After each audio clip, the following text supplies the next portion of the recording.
Hey, it's Paris. You know I love sparkly things, right? Like stars. Duh. And thanks to Hilton and AutoCamp, I just slept under them.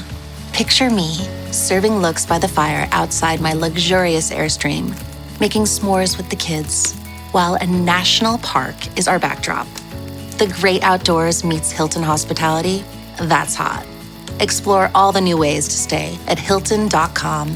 Hilton for the stay.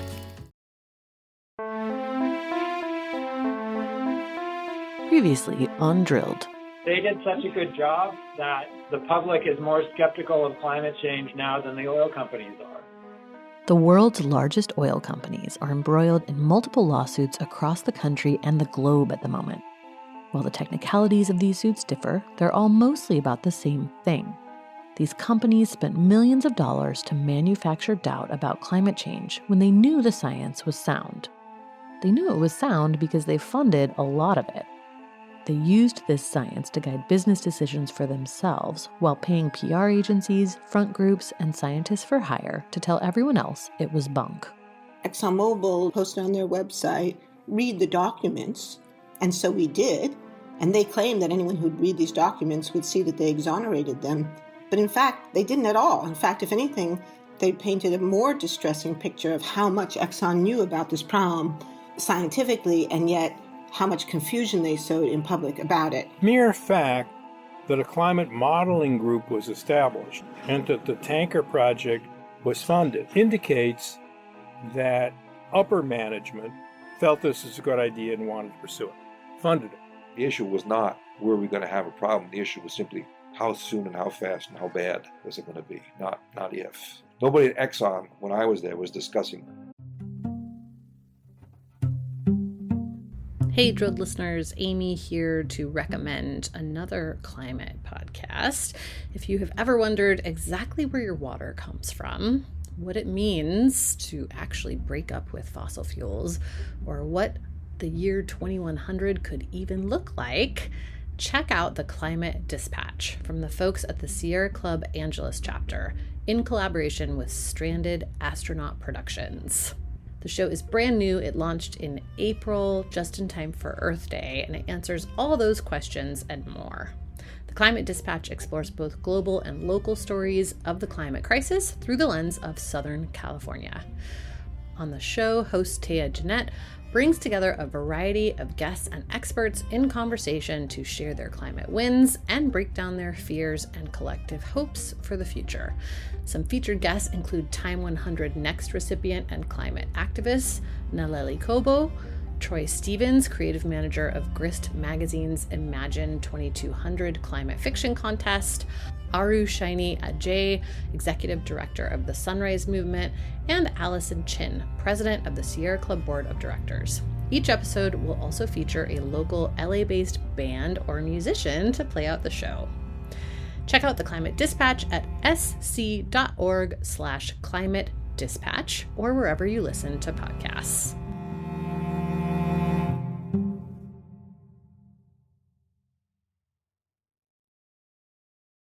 This episode is brought to you by Nespresso and Samra Origins by the Weekend Coffee Collection. Introducing Samra Origins. My collaboration with Nespresso is a connection to my roots, to my mother, Samra. Coffee that hits the right notes. It transports you. Crafted with unique notes and bold soaring flavors. Experience a taste that moves you. Nespresso and Samra Origins. Discover more at Nespresso.com.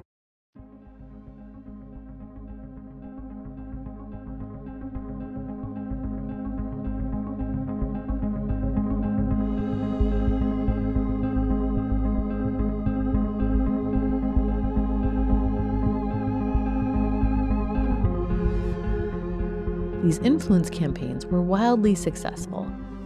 Climate change is here, and its impacts are noticeable. It has intensified storms and wildfires to the extent that once rare natural disasters are happening every year. Those disasters are taking lives, and some of those deaths have been directly linked to climate change. In 2007, the Intergovernmental Panel on Climate Change, the IPCC, estimated that 150,000 people per year were dying from climate change. That number has only risen in the decades since. As I talk into this mic, the death toll in California's latest batch of catastrophic wildfires has reached 25. Entire communities have disappeared. Former Exxon consultant Marty Hofer says he can't help but see the oil industry's fingerprints on that. Frankly, it's very depressing when I hear about the wildfires in California. Now, some of those could be attributed to, the climate. There's no question that this is due to climate change and the warming of the oceans.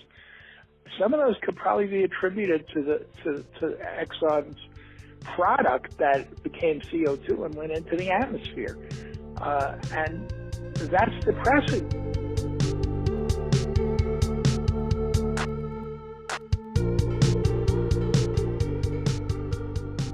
And since the argument is often made that it would be economically disastrous to act on climate, it's worth noting that the impacts of climate change have cost billions of dollars in addition to lives lost. Scientists have calculated that $2 billion out of the $12 billion in losses caused by Superstorm Sandy can be laid at the feet of climate change, which raised sea levels and exacerbated storm surge.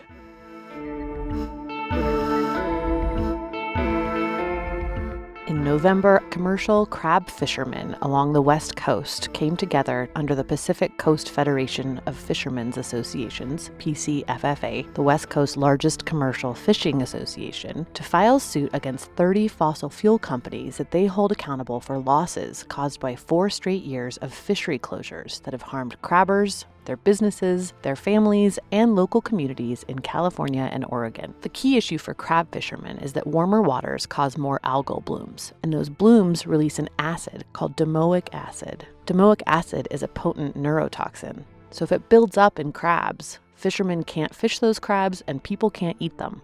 Here's Noah Oppenheim, PCFFA's executive director, explaining the suit.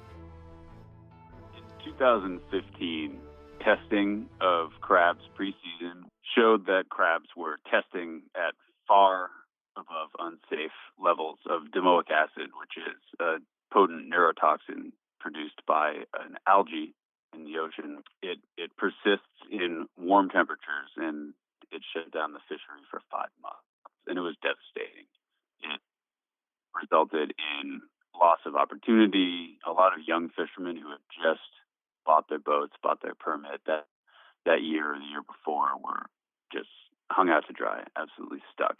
And when the fishery finally opened, the damage was done. We saw tens of millions of dollars in losses.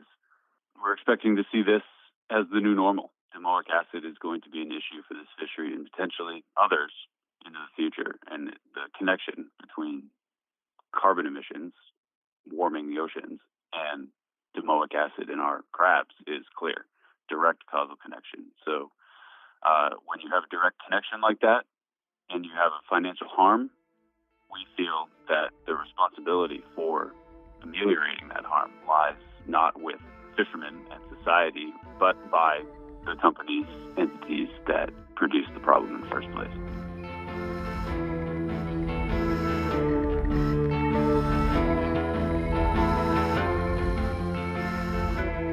California's ever-extending fire season saw the state burn through its annual budget for 2018, $442.8 million, by September. Fire agencies estimated they needed an additional $234 million to continue combating fires, and that was before yet another devastating complex of fires hit in November. If you want to talk to someone who knows for sure that climate change is happening, talk to a California firefighter. Here's Cal Fire Chief Ken Pemlott on Good Morning LA earlier this year. It really is going to get worse. The last several years have just shown us every year it continues to progress, and things are changing. If you ask career firefighters out on the fire line who've been doing this 30, 35 years, these are not the kinds of fires or the conditions we were facing, just a few decades ago. Climate change is real. It's happening. We're seeing, again, more intense fires. Fires are burning more rapidly. They're getting larger. The 100,000 acre or more fire used to be the exception to the rule. We might get that every few years. We're getting multiple 100,000 acre fires each year.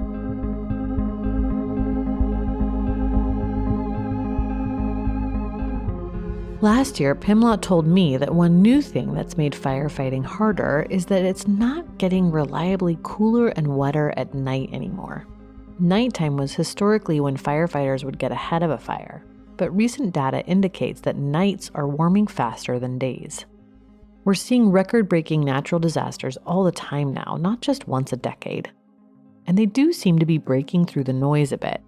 It gets a lot harder to say climate change isn't happening when people can see for themselves that heat waves are hotter and longer, or that storms seem bigger and more regular than in decades past. In the last year or so, climate change has regularly made the covers of magazines and the front pages of newspapers, as it did back in the 90s. And that's a positive step forward because for decades, the industry successfully blocked the first critical step toward taking action on climate: acknowledgement.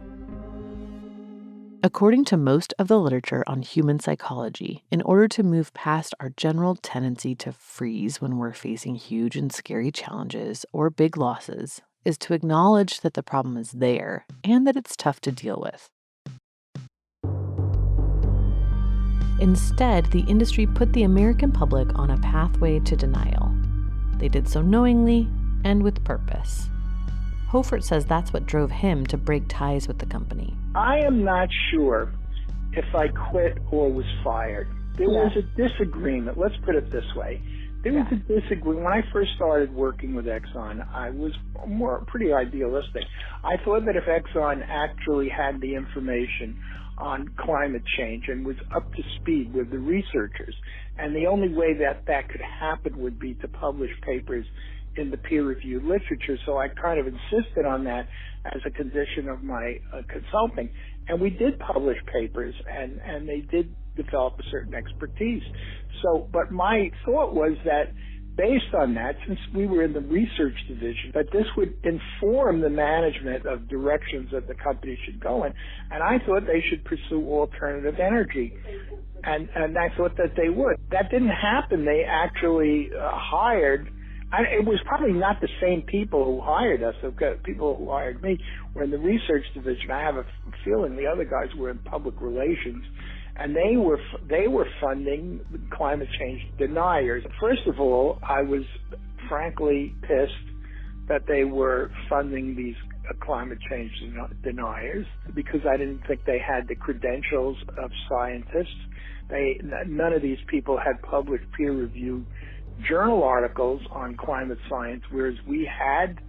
So there was an asymmetry here. I mean, I can understand that companies want to put the nicest face on these things, so that will have the least impact on their bottom line. But I didn't think that was a good thing for them to do.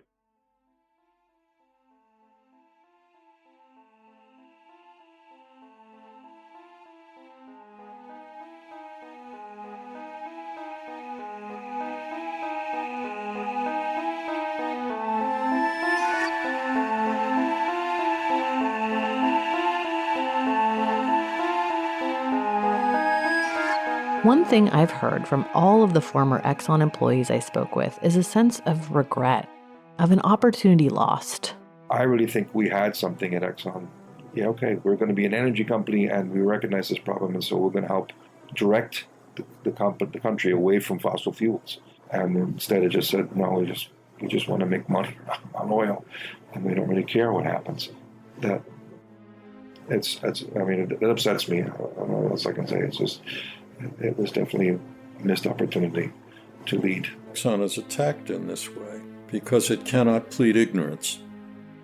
All the other companies at least can plead ignorance. But they cannot plead ignorance when it becomes generally scientifically accepted, and it's well known that they're spending a great deal of money to misrepresent the science as being grossly uncertain. There's a cost. And the basic problem is that we're still treating the atmosphere as an open sewer to dump CO2 into. Hofert, in particular, says he and some of Exxon's staff scientists tried to warn the company decades ago, but he takes no comfort in being able to say, "I told you so." If they had listened to me, they would have instituted some research in alternative energy. They're doing some of it now. They're working on algae. But they could have gotten started on electric batteries, lithium batteries, because they did the initial research on it. They could have been the ones to build the biggest battery plant in the world, like Elon Musk is doing in Nevada now. because this was way ahead of that. That didn't happen. And we're behind now, and the feat in front of us is that much harder. Not least because the United States currently has a president who regularly refers to climate change as a hoax. So Obama's talking about all of this with the global warming and that. A lot of it's a hoax. It's a hoax. I mean, it's a money-making industry, okay? It's a hoax.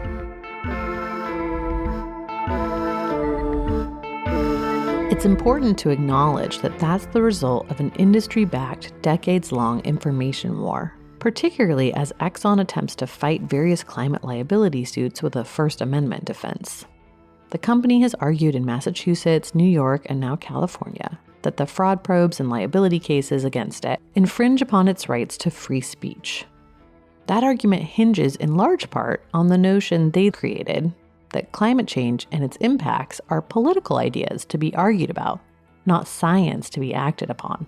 And here's a promotional video from the Competitive Enterprise Institute positioning the subsequent probes as infringing on free speech. No American should fear being singled out and harassed by a government official who takes a different point of view on public policy questions. President Obama's Justice Department may be going after your business if he does not like the way you think about global warming. Democratic attorneys general from more than a dozen states fired off subpoenas seeking decades of records from climate change skeptics, including the Competitive Enterprise Institute. What's happened here is unlawful and it's un-American. This is what happens when you can't win a debate. They couldn't pass it through Congress, so instead they're imposing their agenda on everyone else. Our first reaction was, hell no, this thing is one unconstitutional fishing expedition. The real thing that they're after is to shut down the global warming debate.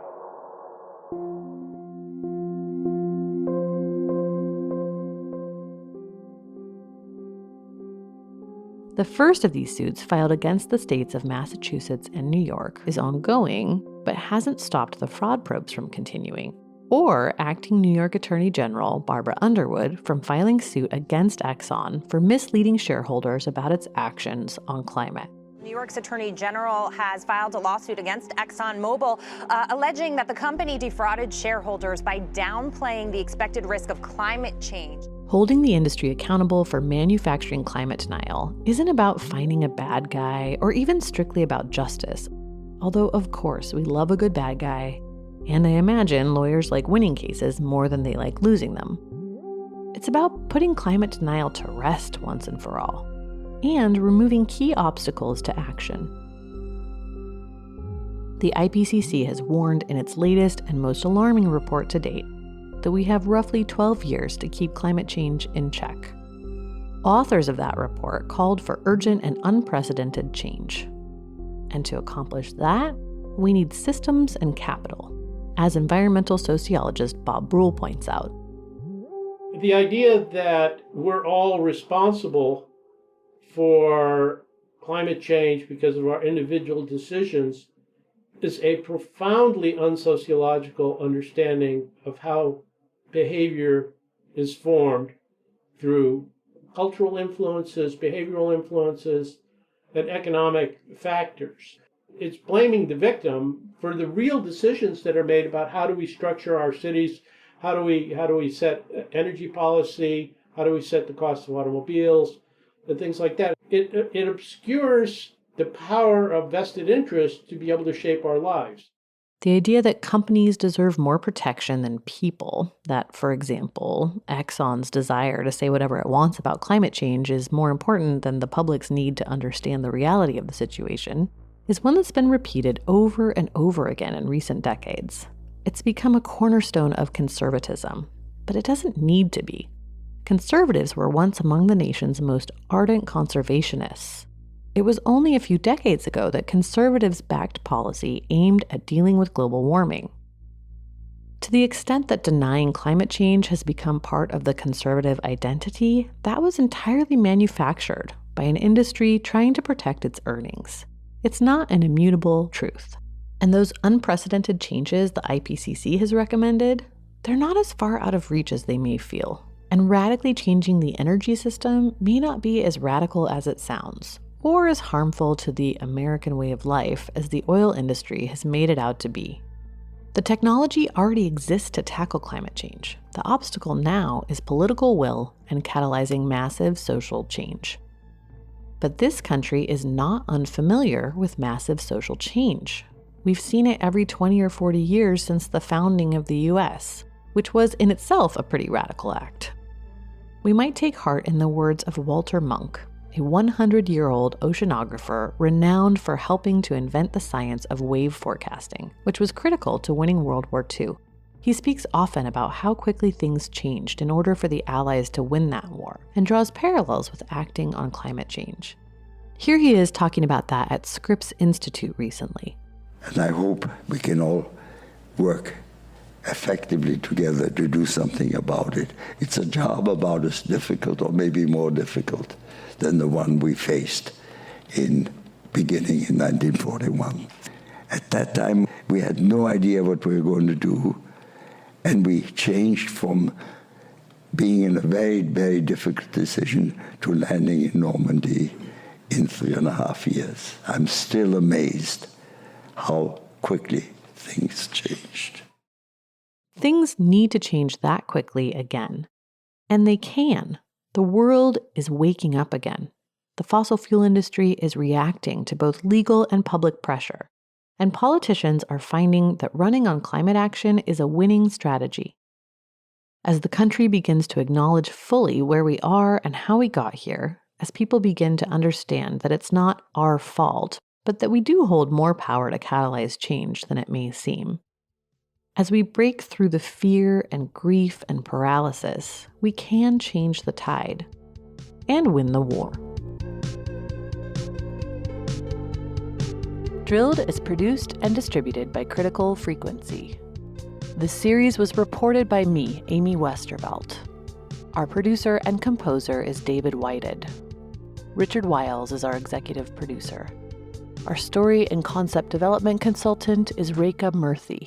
Lucas Lisakowski designed our cover art. Katie Ross, Michael Ann Petrella, and Julia Ritchie provided additional editing. Drilled is supported in part by a generous grant from the Institute for Governance and Sustainable Development. You can find Drilled wherever you get your podcasts. Please remember to rate and review the podcast. It helps us find listeners. Thanks for listening.